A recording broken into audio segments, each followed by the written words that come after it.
7:20 it is. Thanks to Rick Wampofo with sports. Let's start the conversation. This is Voters' Voice, where we put some very basic questions to ordinary Ghanaians. We, try and figure out what they are thinking ahead of the election. So the question that we put out today is, will you vote for a candidate mainly because he or she is from a certain political party? And the response is from northern and eastern regions. After that, we have Dr. Kwame Asah-Asante, who is a political scientist from the University of Ghana, joining us for a conversation. Let me just say welcome to the program, Dr. Asah-Asante.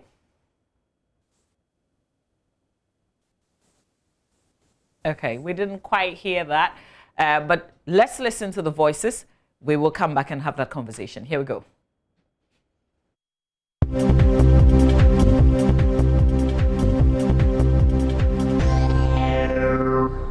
Very competent.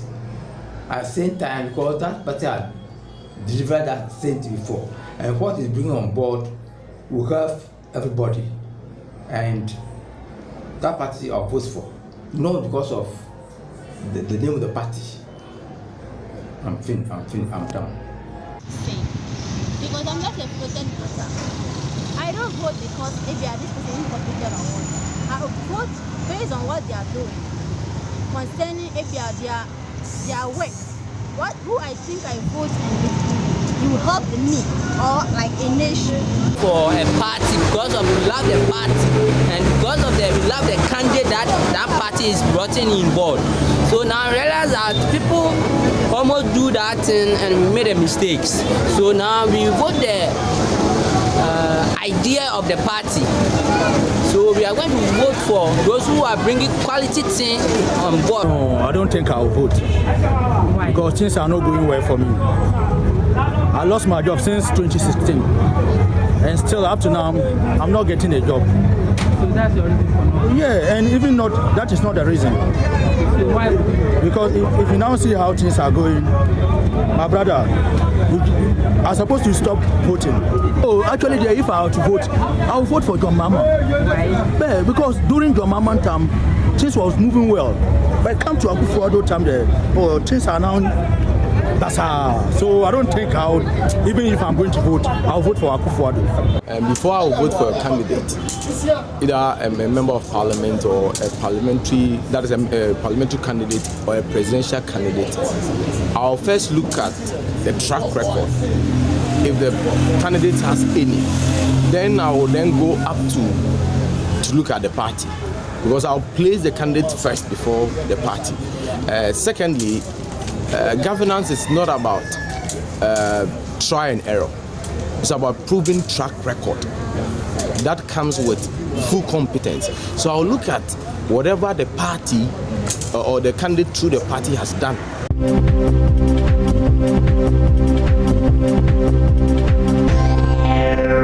So voters' voice right there. You have the voices of the people. Let's engage our guest, Dr. Kwame Asah-Asante, political scientist with the University of Ghana, joining us live. Good morning again to you, sir, if you can hear me. Okay, can you unmute yourself, please, so we can try and see if we can hear you? Good morning, sir. Hello, sir. Okay, it doesn't appear that we can hear his sound, so we're just trying to work on that and get Dr. Kwame Asah-Asante, who's a political scientist with the University of Ghana, with us. One of the things that I'll be asking is, here in Ghana, when voters cast their ballot, are they choosing a candidate or they're choosing a political party? Dr. Asah-Asante, let's try again and see if you can hear me now. Good morning. Okay, we still have an issue there, but let's listen to the voices again. We'll come back and see if we can establish the communication with Dr. Kwame Asah-Asante. Hear our voices again.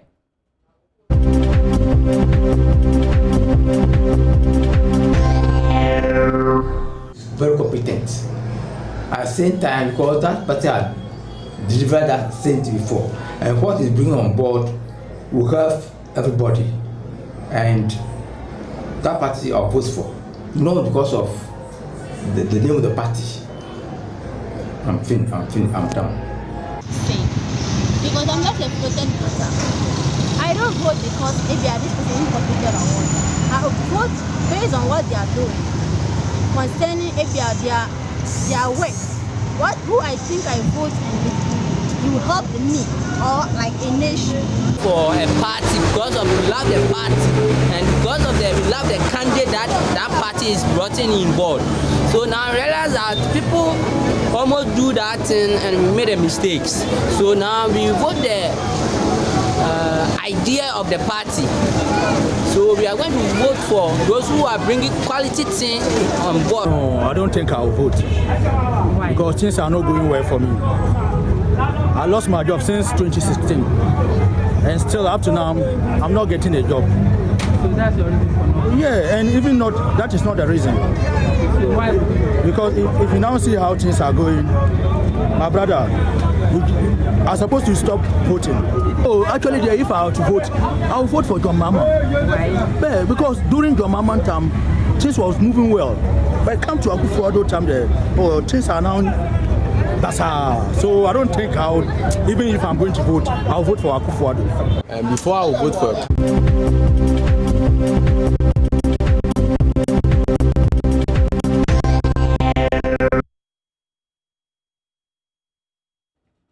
Okay. All right. So hopefully we'll have a smooth conversation. Let me say good morning again to you, Dr. Kwame Asah-Asante. Good morning. Okay, great. Finally. So I first of all want to ask, when voters cast their ballots, are they choosing a candidate or they're choosing a political party here in Ghana? This is a very interesting one. And I must say that it depends upon the person who is voting. Generally speaking, you expect that people will choose a candidate worth considering for the country. But sometimes, too, you tend to have people who choose a candidate simply because they have relationship with that candidate in terms of the party that is their preferred choice.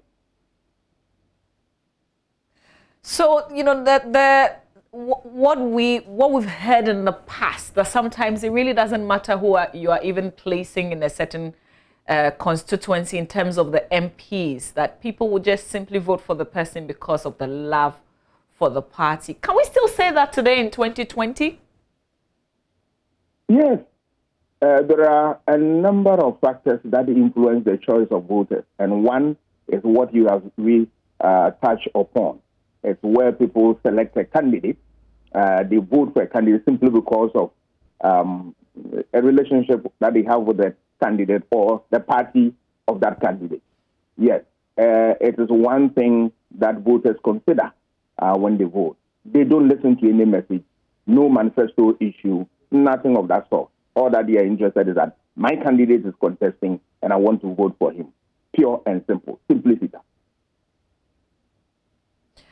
There are instances where a candidate fails to make it on the political party ticket, they go independent.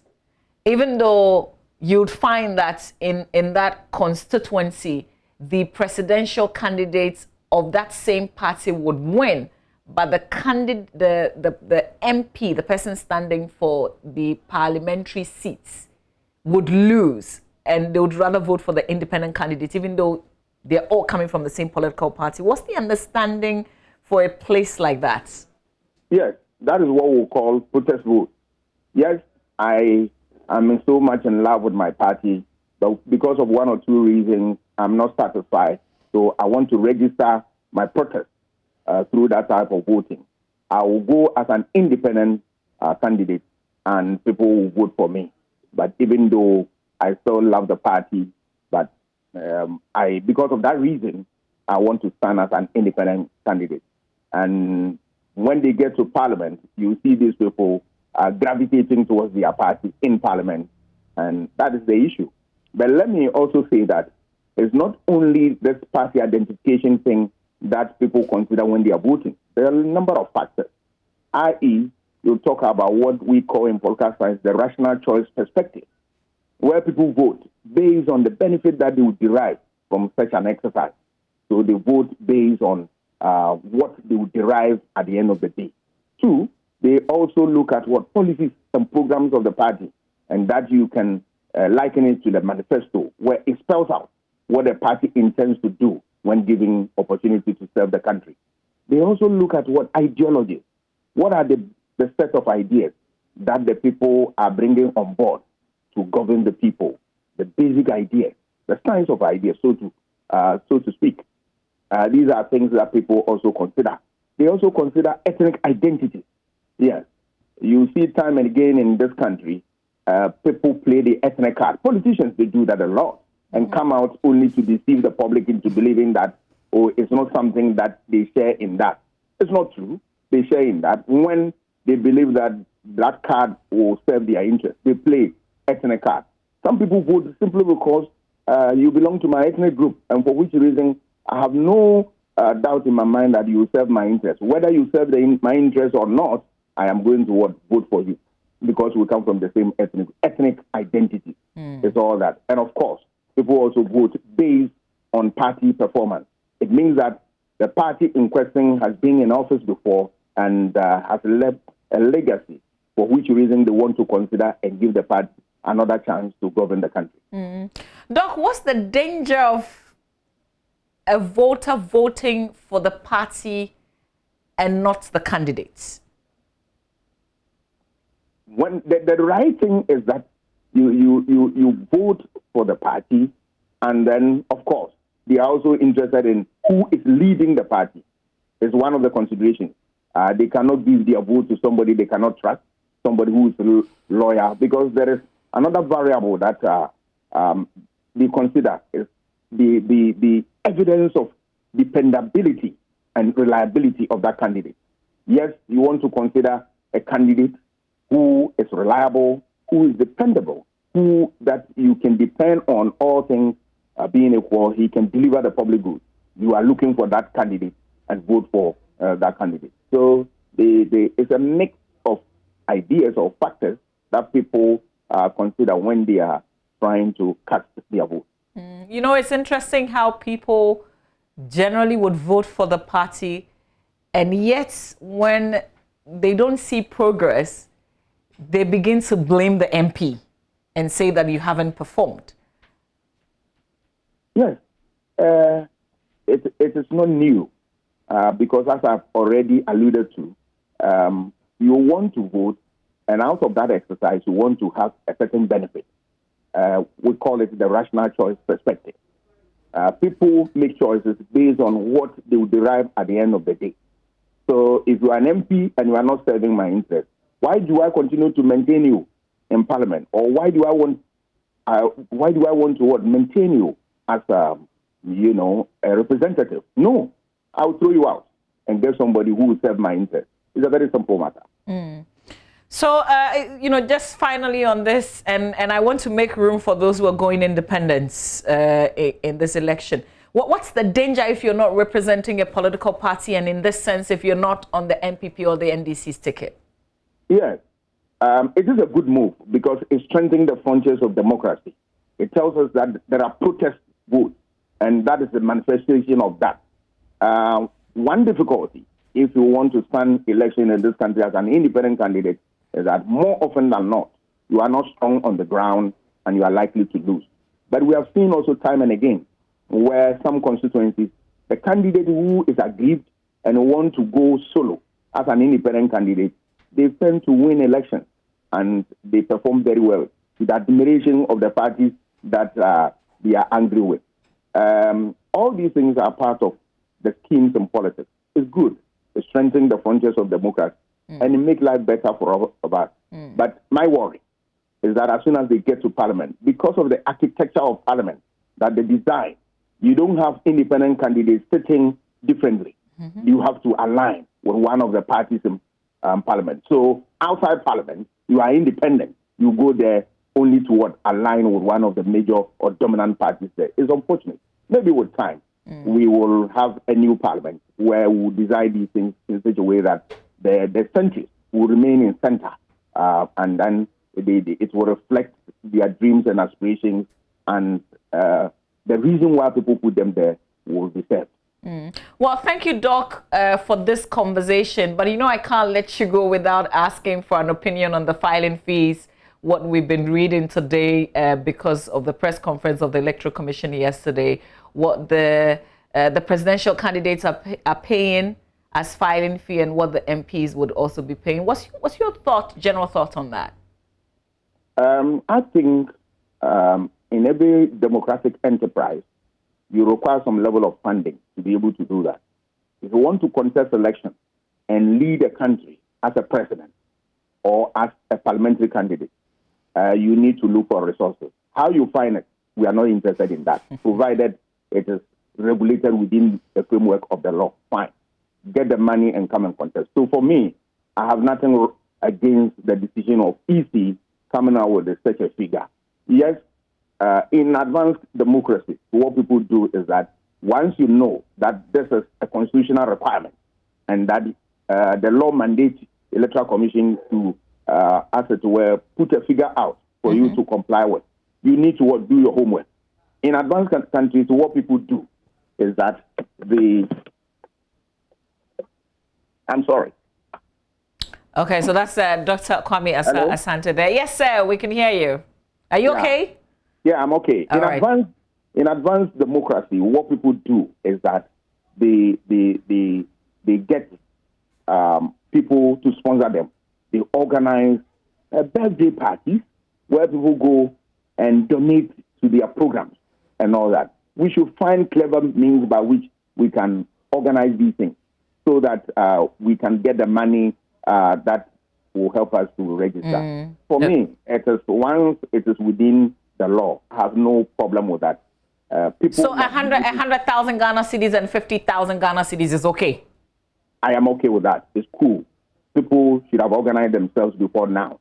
So if you don't have it, try look around, because you see, you don't want democracy to be, yes, it is a process that we expect everybody to be part and parcel of that. But we don't want to also make it that, yes, it is just for pretense, that anybody can just walk in, pay a very little amount and walk in. The time you realize you will be inundated with names who want to contest as presidential candidate. If you want to lead the country as a president, you yourself must organize yourself in such a way that some of these things can come from your own coffers.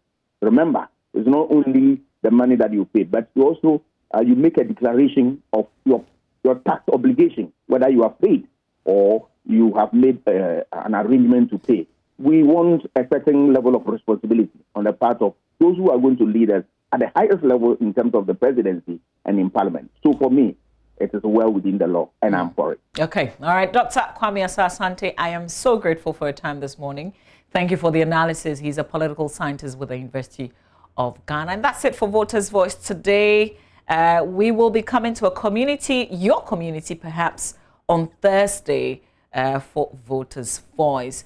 But up next, we're talking about the stimulus package, the challenges that COVID-19 has unleashed on a lot of businesses, small businesses.